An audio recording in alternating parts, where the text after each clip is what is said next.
চৌধুরী বাড়ির ড্রয়িং রুমে গভীর মনোযোগ দিয়ে আলোচনায় ব্যস্ত চার রমণী। আলোচনার মূল উদ্দেশ্য হলো আগামীকাল আয়রার মেহেন্দি অনুষ্ঠান এবং আগামী পরশু গায়ে হলুদ। আলোচনায় মত্ত আছে রিমি, আয়রা, ঈশানী এবং অলিভিয়া। অলিভিয়া চৌধুরী বাড়ি আসার পর মিনারা বেগম ভীষণ খুশি হন। তারপর তাকে জানায় দুদিন পরে আয়রার বিয়ে, সে যেন আজ কিছুতেই না যায়। অলিভিয়া যেন আকাশের চাঁদ হাতে পেয়ে যায়। সে তো এটাই চাচ্ছিল, যে কোনোভাবে আরহানের সাথে থাকতে, কাছাকাছি থাকতে। একমাত্র আরহানের জন্যই তো সে দেশে এসেছে। কিন্তু সেই ছেলে বুঝলে তো, পাত্তা দিলে তো। অলিভিয়া মনোবল হারায় না, বরং দ্বিগুণ মনোবল নিয়ে নিজেকে বলে, বুঝবে বুঝবে, না বুঝে যাবে কোথায়।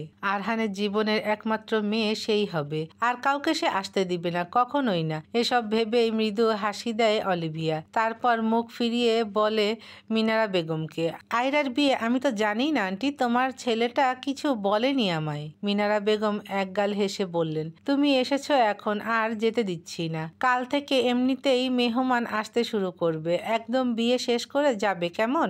অলিভিয়া খুশি হয়ে যায় এবং তারপর থেকেই চারজন বসেছে কাল কি করবে, গায়ে হলুদ কি হবে, এসব নিয়ে আলোচনায় ব্যস্ত ছিল তারা। ঈশানীর এসবে বিশেষ মন না থাকলেও আয়রার মন রক্ষার্থে তাকেও সঙ্গ দিতে হচ্ছে। চার মাথা এক হয়ে ফোনে তারা নাচ দেখছিল। রিমি আর অলিভিয়া নাচবে হলুদের অনুষ্ঠানে, সেই নাচের টিউটোরিয়াল দেখছে। ঠিক সেই মুহূর্তে ওপর থেকে আরহানের কণ্ঠ ভেসে আসলো, মা এক কাপ কফি দিয়ে যাও।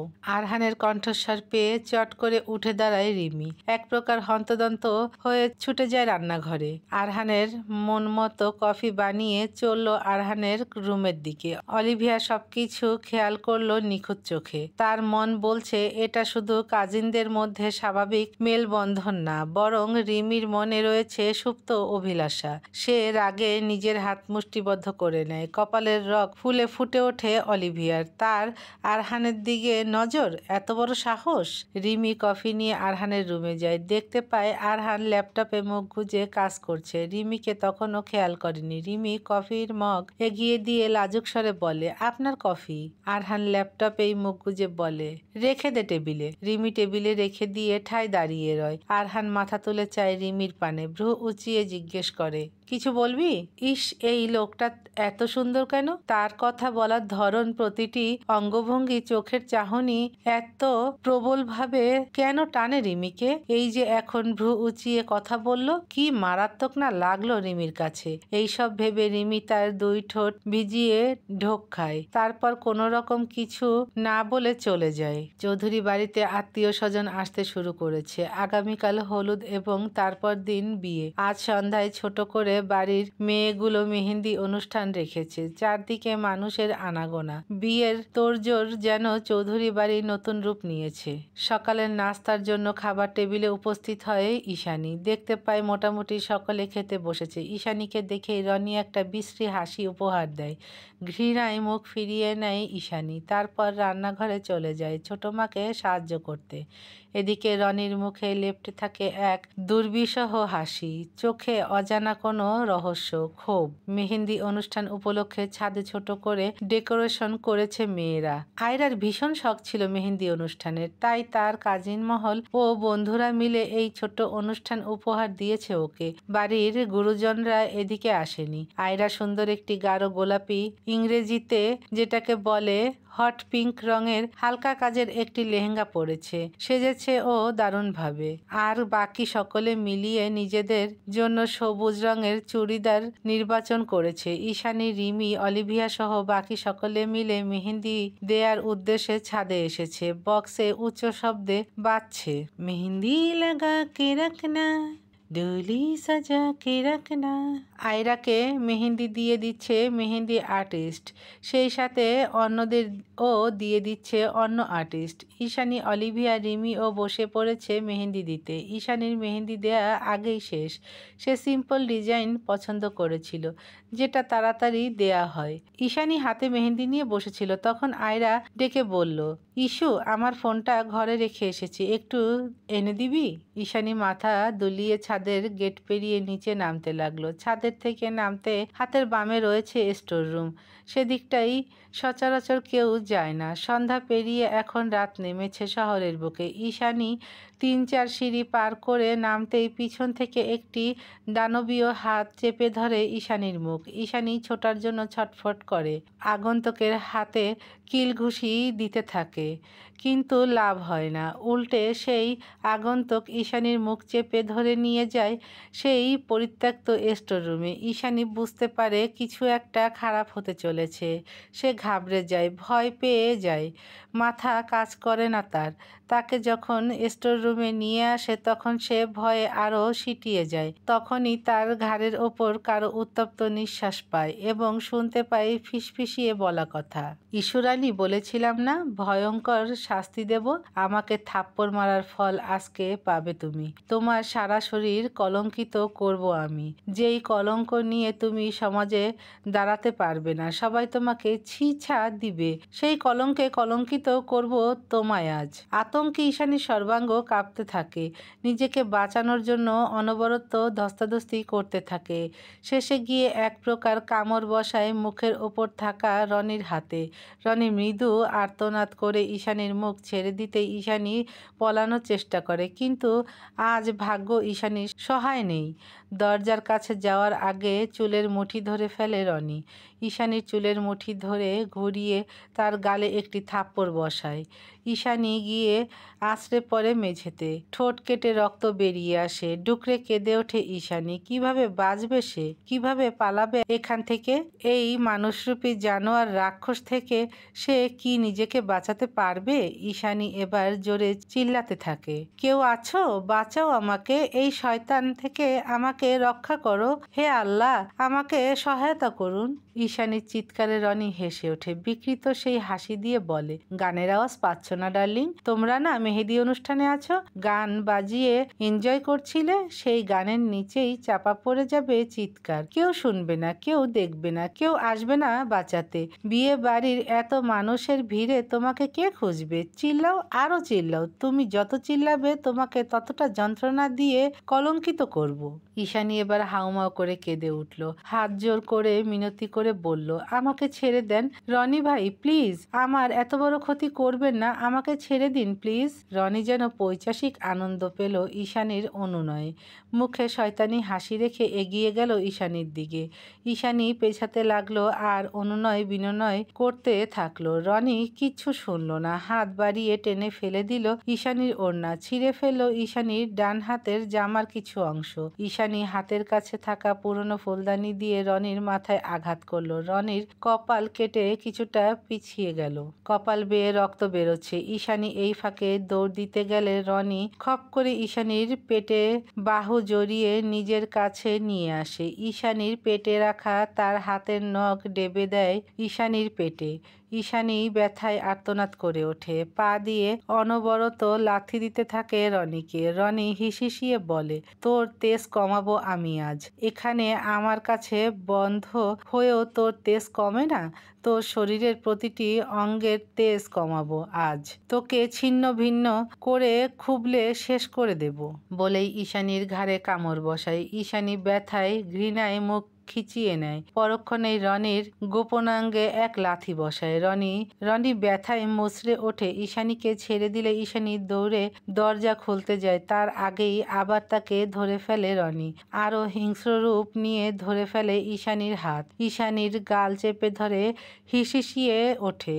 ঈশানী হাত ঝটকা দিয়ে বলে, ছেড়ে দেন বলছি, ছুবেন না আমায় একদম, আমি আপনাকে খুন করে ফেলবো। রনি ঘর কাঁপিয়ে হাসে, তারপর আবার ঈশানীর হাত মুচড়ে পিঠে নিয়ে আসে, তারপর দাঁতে দাঁত পিষে বলে, আগে আমার হাত থেকে রক্ষা পাও ডার্লিং, তোমার শরীরের প্রতিটি ভাঁজে ভাঁজে আমি কালিমা লেপন করব আজ।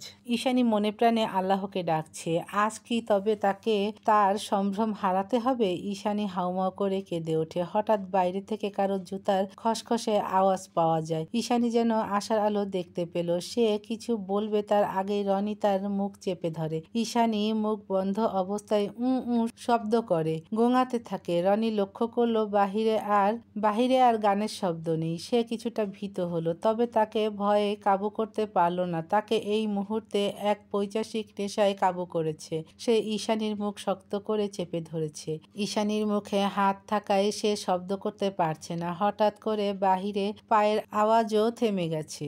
ঈশানীর মনে জেগে ওঠা আশার আলো ধপ করে নিভে গেল যেন। তবু একটা শেষ চেষ্টা করতে আশেপাশে দেখে নিল। তার পায়ের কাছে একটি খালি পুরানো ছোট টেবিল রাখা। সে পা দিয়ে সেটা ফেলে দেয় শব্দ করার জন্য। রনি এবার আরও ক্ষিপ্তভাবে চেপে ধরল ঈশানীর মুখ। চুলের মুঠি ধরে কিছু বলবে তখনই দরজায় করাঘাতের শব্দ হলো। ঈশানী আবার রনির হাতে কামড় দিল, কিন্তু রনি হাত সরালো না। এভাবেই চেপে ধরল। বাহির থেকে দরজা ধাক্কানো হচ্ছে। এবার দরজা ধাক্কানোর সাথে সাথে ভেসে এলো পুরুষালী আওয়াজ।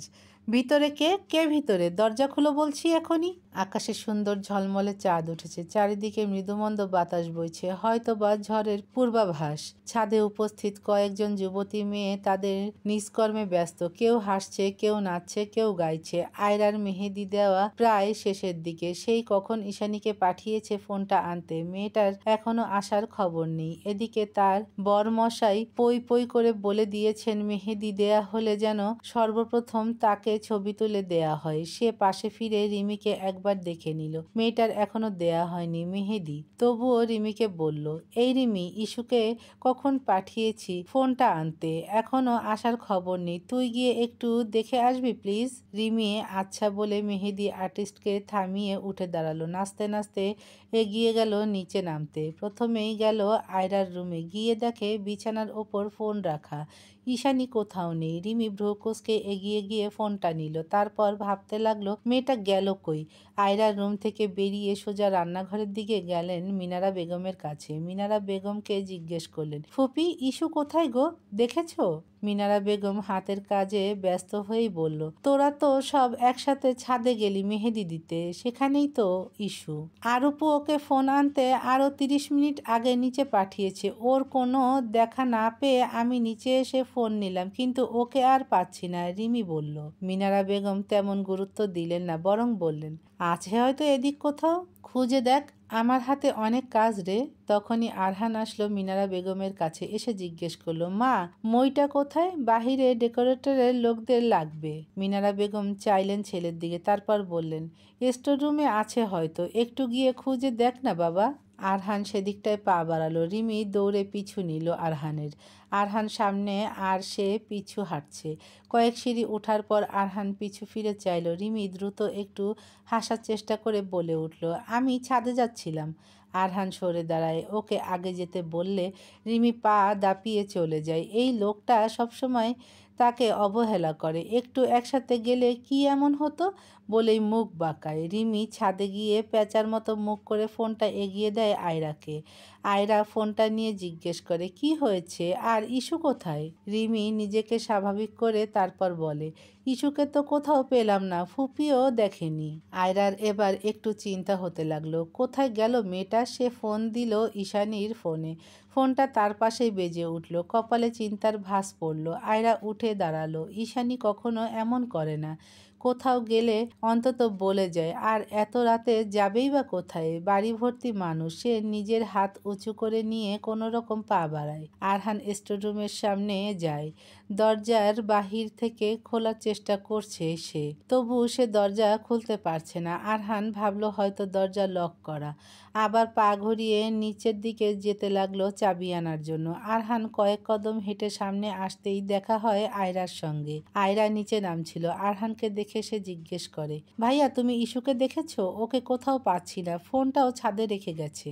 আরহান স্বাভাবিকভাবেই জানালো, না, দেখিনি আমি। দেখ, আশেপাশেই আছে হয়তো। তুই স্টোর রুমের চাবি কোথায় জানিস? আয়রা বলল, স্টোর রুম তো খোলাই থাকে সব সময়, চাবি লাগবে কেন? আরহান কিছু বলবে তখনই স্টোর রুম থেকে একটা শব্দ এলো। গানের আওয়াজে তেমন শোনা না গেলেও ওরা রুমের কাছে থাকায় শুনতে পেল। আয়রা খানিক কেঁপে উঠল হঠাৎ শব্দে, বলল, এই শব্দ কোথা থেকে আসলো ভাইয়া? আরহান স্টোর রুমের দিকে তাকিয়ে বলল, স্টোর রুমের থেকে মনে হলো, কিন্তু সেটা তো বন্ধ। আমি এতক্ষণ খোলার চেষ্টা করলাম কিন্তু খুলল না। আয়রা ভীত হয়ে প্রশ্ন করলো, ভিতরে কি কেউ আছে ভাইয়া? তখনই রিমি এলো, এসে জিজ্ঞেস করলো, কি হয়েছে তোমরা এখানে? আরহান কপালে ভাঁজ ফেলে কিছু একটা ভাবলো, তার কিছুটা গোলমাল লাগছে ব্যাপারটা। এগিয়ে গেল রুমের দিকে, তারপর আয়রার উদ্দেশ্যে বলল, গান বন্ধ করতে বল গিয়ে। আয়রা ছুটে গেল। রিমি বোকার মতো দাঁড়িয়ে জিজ্ঞেস করছে, কি হয়েছে? আরহান এগিয়ে গিয়ে দরজার কড়া নাড়ল। ভিতরে কে? কে ভিতরে? দরজা খোলো বলছি। ভিতর থেকে ঈশানী উ শব্দ করে যাচ্ছে। রিমি বলল, ভাইয়া ভিতরে কেউ আছে, দেখো কেমন একটা শব্দ। আরহান কিছুটা অস্বাভাবিক হলো, জোরে দরজা ধাক্কিয়ে ভাঙার চেষ্টা চালালো। এদিকে রনি এক হাতে ঈশানীর মুখে চাপ দিয়ে অন্য হাতে ধরে ঈশানীর চুলের মুঠি, লাল চোখে তাকিয়ে চোখ রাঙায়। রনি ঘাবড়ে যায় আরহানের কণ্ঠ শুনে, শরীর বেয়ে নেমে যায় একটা শীতল ভয়। কি করবে ভাবতে থাকে। এভাবে হুট করে ধরা খেয়ে যাবে ভাবেনি সে। ভয়ে আরো তীব্র করে তার হাতের থাবা চারপাশে তাকিয়ে দেখতে থাকে পালানোর রাস্তা আছে নাকি। কিন্তু তখনই দরজা ভেঙে প্রবেশ করে আরহান। রনি ভয়ার্ত নেত্রে তাকায় আরহানের পানে। আরহান ঈশানীর দিকে তাকায়, করুণ চোখে আরহানকে দেখছে। আরহান 1 মিনিট সময় নেয় ঘটনা বুঝতে। রনি ঈশানীকে ফেলে পালাতে ধরলে আরহান নাক বরাবর এক ঘুষি বসায়। মুখ থুবড়ে পড়ে রনি। ঈশানী দৌড়ে চলে যায় আরহানের কাছে, হামলে পড়ে আরহানের ওপর, ডুকরে কেঁদে ওঠে আরহানকে ধরে। আরহান এক হাতে জড়িয়ে নেয় ঈশানীকে। রক্তচক্ষু নিয়ে তাকায় রনির দিকে। রনির ভয়ার্ত দৃষ্টি। আরহানের পিছনে আয়রা ও অলিভিয়া এগিয়ে আসে। আয়রা এগিয়ে এসে ঈশানীকে ধরে। আয়রাকে পেয়ে ঈশানী জড়িয়ে ধরে কাঁদতে থাকে। অলিভিয়া মেঝে থেকে ঈশানীর ওড়না নিয়ে গায়ে জড়িয়ে ধরে। রিমি আশ্চর্য হয়ে তাকিয়ে ভাইয়ের দিকে। তার ভাই এত জঘন্য কাজ করলো কি করে? চোখে তার পানি। আরহানের চোখ লালচে বর্ণ ধারণ করেছে, কপালের রগ ফুলে ফেপে মনে হয় ফেটে যাবে। সে হিংস্র বাঘের ন্যায় এগিয়ে গেল রনির দিকে। রনি 2 হাতে ভর দিয়ে পেছাতে পেছাতে বলল, ভাই তুমি যেমন ভাবছ তেমন